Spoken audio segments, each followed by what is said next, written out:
Bonjour et bienvenue dans ce cours animé sur Microsoft Word 2007.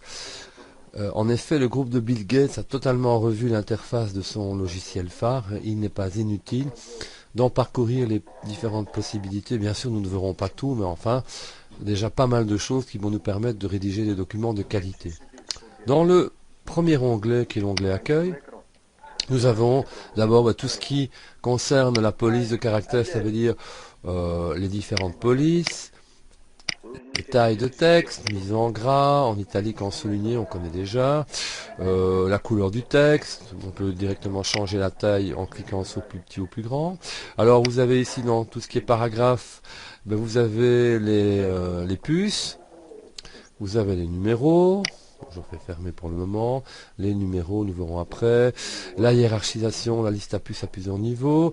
Ici, vous avez les paragraphes, les retraits de paragraphes, le tri, l'affichage des caractères invisibles, à gauche, centré, à droite, justifié, l'interligne, la couleur de fond, les tableaux.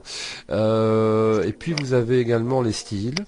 Les différents styles qui sont proposés ici, on les verra plus tard, comment modifier les styles. Et enfin, un onglet aussi modification, recherche, remplacer. Alors ce qui est intéressant aussi, c'est que ici vous avez des petits points sur lesquels vous pouvez cliquer, par exemple par rapport à police. Vous avez un menu qui apparaît avec une série de possibilités. Ce menu d'ailleurs on le connaît bien puisqu'il existait dans la version antérieure. Et donc tout ce qui n'est pas affiché, vous pouvez le découvrir en plus important, je veux dire, dans tout ce qui n'est pas affiché, s'affiche ici quand on clique sur le petit point en bas. Par exemple, si je vais sur style et que je clique, j'ai aussi de nouveau les différents styles qui apparaissent. Donc j'ai les informations complémentaires. Donc l'interface a vraiment changé.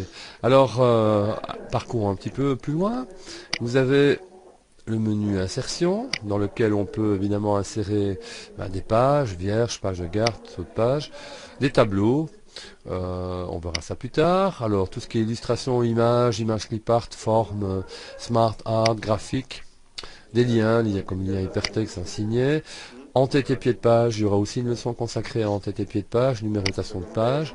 Le texte, eh bien, vous pouvez éventuellement créer une zone de texte, quick part, word art, enfin, on verra ça plus tard, mettre une ligne de signature. Vous avez aussi les symboles qui sont disponibles directement. Donc, ça c'est ce qui concerne le menu insertion. Alors le menu mise en page, c'est tout ce qui concerne l'orientation de la page, les sauts de page, mettre quelque chose en filigrane, la couleur de page, la bordure, les retraits, les espacements, donc tout ce qui est mise en forme, les colonnes, hein. Références.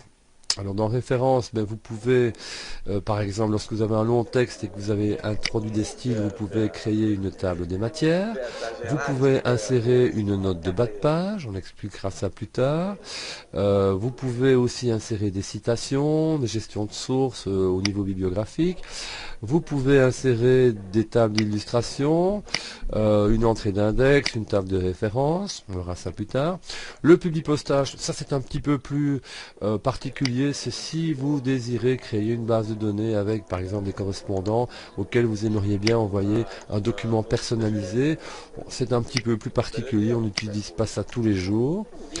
Alors la révision de documents, le principal outil de cette partie, c'est évidemment la grammaire et l'orthographe, les dictionnaires de synonymes, les traductions, fait nouveau. On peut ajouter des commentaires. On peut aussi activer le suivi des modifications. Alors qu'est-ce que c'est le suivi? C'est pouvoir travailler à plusieurs sur un document et proposer des modifications jusqu'à ce que la personne responsable valide les modifications. Donc ça c'est aussi un document, une partie assez importante de Word, mais qui n'est utilisée que dans le cadre d'un travail collaboratif. L'affichage, ici vous pouvez modifier la lecture plein écran, l'affichage en page, vous pouvez afficher la règle, le quadrillage, explorateur de documents, on verra ça. Vous pouvez zoomer, vous pouvez fractionner, vous pouvez faire des changements de fenêtre, et puis vous pouvez aussi utiliser des macros. Les macros, on verra ça également, comment automatiser un certain nombre d'opérations. J'ai ajouté moi l'outil développeur qui vous permet de créer évidemment des macros et de créer des modèles de documents avec des cases à cocher, etc. Ça c'est, vous pouvez aussi protéger votre document, créer des modèles. Et enfin les compléments, c'est ce que vous avez sur votre ordinateur. Donc moi j'ai ici un traducteur Sistran, mais tout le monde n'a pas les mêmes outils. Donc si vous avez par exemple un correcteur Antidote, eh bien ça s'affichera dans cette partie-là. Je vais bientôt terminer. Vous avez ici la barre d'accès rapide. Alors dans la barre d'accès rapide, moi j'ai déjà ajouté, voilà, par défaut il y a évidemment la sauvegarde du document, l'annulation de l'opération précédente, mais j'ai rajouté également une imprimante, donc pour pouvoir imprimer directement, et l'ouverture de documents. Alors il y a également un bouton Office qui se situe dans le coin supérieur gauche du document, de votre traitement de texte. Quand vous déroulez le menu Office, vous avez bien tout ce qui est nouveau, ouverture, enregistrement, enregistrer sous, on verra ça plus tard, l'impression, la préparation du document, par exemple pour le chiffrer, pour l'inspecter, pour limiter les autorisations, l'envoi par courrier électronique du document, la publication sur un blog, une série de choses, par exemple création d'un espace document, et enfin la fermeture des documents, du document en cours. Puis les options, on verra ça plus tard. Dans les options, on peut par exemple définir le temps après lequel on peut sauvegarder le document, la compatibilité avec la version antérieure, etc. Et on peut aussi évidemment quitter le traitement de texte quand on a fini. Voilà, fin de cette leçon d'introduction sur ce logiciel qui est Word 2006.